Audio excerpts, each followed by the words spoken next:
Hi everyone, welcome to Dharma Earth's Dose of Dharma, and this is your dose of Dharma for today.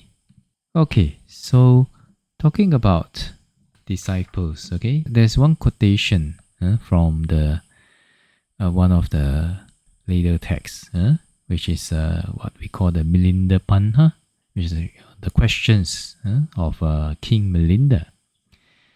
So at that time, there was this King Milinda. This was after the Buddha's Mahaparinibbana. And during the time of this King Milinda, because this King Milinda is also a very knowledgeable king. He also studies scriptures, and very, very learned, very knowledgeable person. And at that time, there was one Thera who was named as Venerable Nagasena. So there was nobody that could answer the questions to King Milinda to his heart's content, other than this Venerable Nagasena. Of course, they had some karmic affinity in the past, So if you're interested in that, you can go and read that. It's very, very interesting. So at that time, King Milinda asked a lot of controversial questions to this Venerable Nagasena, and Venerable Nagasena was able to answer them and give a lot of similes to dispel the doubts of King Milinda. Alright? One of the quotations over there that this Venerable Nagasena mentioned to King Milinda was 10 qualities of a layperson, 10 qualities of a upasaka. That I think is also very good. And then if everyone can try to cultivate this, then it is also very beneficial for them. Okay, so the first one, the first quality is treats Sangha same as himself and considers Dhamma as principle. Okay, so how do we live this out? That means we treat the Dhamma as our living principle, as our core values in life, right?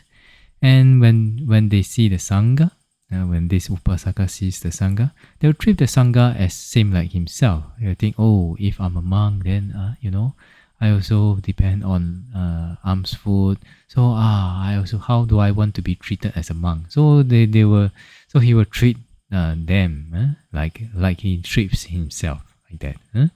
And second quality is fond of giving alms. His form of giving is generous. Okay. Number third, realizes the deterioration of the Buddha Sasana and attempts to uplift it. Right? So many beings in the world, they are only takers. What do we mean? That means they just want to take. They want to take from their spouse. They want to take all the attention, take all the care, take all the tender loving care, take all the good jobs from their bosses and give the bad jobs to others, etc. and all that. But there may be people who takes but seldom gives, right? Like that. Who is not like those who are not givers in modern context. Yes, if we use modern language lah. Anyway, so for us as disciples of the Buddha, let us think about it. Why have we come to learn from the Buddha who has passed into Mahaparinibbana? Because it works, isn't that so? Because the Buddha's words, the Buddha's teachings, and when we listen to it, or even listening to it, gives us a lot of peace of mind already. Sometimes it helped us to really let go of some sufferings and attachment in our mind, isn't that so? Right? In our heart, and elevate, that means and relieve the suffering. That's wonderful, isn't it? And so, because of we have taken from the Buddha, then we feel very grateful to the Buddha, Dhamma, and Sangha. We feel very grateful to the teachings of the Buddha. And when we realize that, the Buddha Sasana is deteriorating, people are not keeping precepts even though they are Buddhists, sometimes even monastics also, so we realize the responsibility that we have as disciples of the Buddha, as sons and daughters of the Buddha, and therefore we try to uplift the Buddha Sasana. So how do we uplift the Buddha Sasana? Then if we talk about this, there will be another 1 to 2 hours talk. But generally, briefly is to learn about Buddha's teachings, live out the Buddha's teachings, purify our mind, and if you can attain what the Buddha wanted you to attain, and if you are able to spread it throughout the world, I think that is enough to uplift the Buddha Sasana. If you cannot spread the Dharma, no problem. But if we can live it up, if we can use the Buddha's Dharma to relieve our suffering, and we know that by experience that it is attainable, it is possible to relieve suffering with the Buddha's Dharma, then I think by our personal practice, we also uplift the Buddha Sasana already. Alright? But of course, if you can go and spread the Dharma, it's even better. But of course, try to cultivate ourselves before going. That would be better. Because the Buddha says, how can the blind lead the blind, right?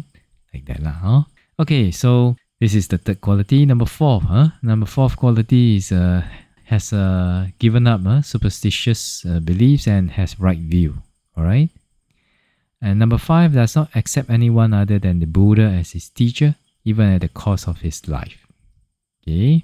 Number 6, they guard their verbal and physical actions. So they are mindful of their physical and verbal actions. Okay. Number 7 is fond of peace. Number 8, does not feel jealous. Number 9, does not follow the Buddha for the sake of deceiving others. So now there's a lot of scam in the world. So some people, they dress up as monks, or they dress up as very good upasakas, and they try to deceive people also. So if we are good disciples of the Buddha, we do not do this way. Okay. And number 10, has taken refuge in the Buddha, Dhamma, and Sangha. Okay. So the Venerable Nagasena mentioned this to the king. He ends this by saying, "Oh, great king, these are the good qualities of an upasaka," like that. Okay. So these are qualities that we can develop, and it's possible to develop. Okay. So hopefully with this sharing, may everyone be able to develop these qualities and create a welfare and benefit for themselves. And ultimately, hopefully everyone be able to become good upasakas and maybe even good monks also. And ultimately be able to attain path, fruition, and nirvana as soon as possible. Sadhu, sadhu, sadhu.